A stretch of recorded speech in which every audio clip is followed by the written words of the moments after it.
You try to style it up, you push it back, and within minutes, the entire structure completely collapses. Many guys struggle with hair that refuses to hold a shape because their standard grooming routines actively suppress any natural texture.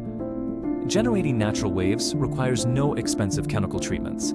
It relies on a few targeted mechanical shifts in how you handle the hair day to day. Once you stop fighting the physical properties of your hair and start engineering the right environment, the texture will begin to lock in on its own. The most common mistake happens in the shower. Daily shampooing strips the hair of its natural lipids, leaving the strands overly smooth, slippery, and incapable of holding a bend. Look at this microscopic cross-section. Natural scalp oils coat the outer cuticle, providing the literal friction necessary for a wave to anchor itself against neighboring strands.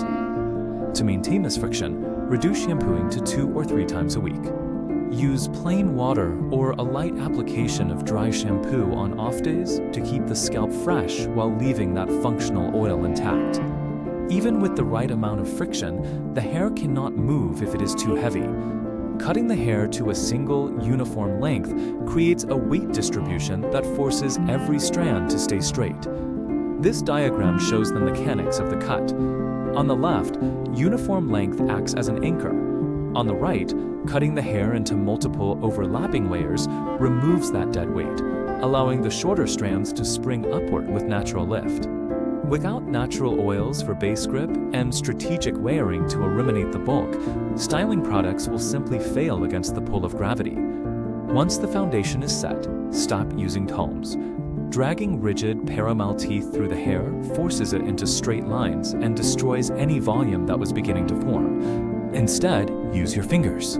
Waking your hands through damp hair creates thick, organic separation, which is the visual precursor to a wave. To lock that separation in, we use sea salt spray as a chemical catalyst for texture. The hair must be slightly damp to absorb the product. As it dries, salt crystals adhere to the cuticle, creating an interlocking, high-friction terrain that makes each strand capable of catching on itself. While damp, cup your hands at the tips and push upward toward the scalp. Squeeze tightly to force a bent shape as the salt sets. Replacing smooth uniformity with this engineered friction and upward compression forces the hair to stabilize into a new physical state. Air drying allows the salt to harden naturally, locking in the mechanical shapes you establish during the scrunching phase. For a faster set, use a diffuser. This schematic compares its wide, dispersed airflow to the harsh, directional jet of a standard dryer.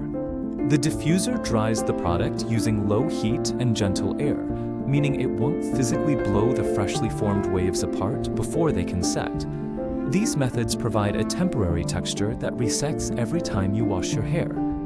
For those who want a permanent structural change that lasts for months, the only remaining option is a chemical perm. Because a perm involves breaking and rebuilding the hair's internal bonds, the risk of severe damage is high. This procedure must strictly be handled by a professional. Whether you choose daily styling or chemical intervention, the result depends entirely on following the mechanical foundations of less washing and better cutting. A successful daily protocol results in a stabilized, textured structure that maintains its bounce throughout the day. This engineered texture remains in place until the next full shampoo wash resets the hair's surface. The system relies on 4 pillars: reduce washing to build grip, ban combs to preserve volume, use a layered cut to remove weight, and apply sea salt spray with an upward scrunch. Controlling the texture of your hair is a matter of consistent mechanics. When you shift your routine to support the hair's structure, the style holds itself with very little effort.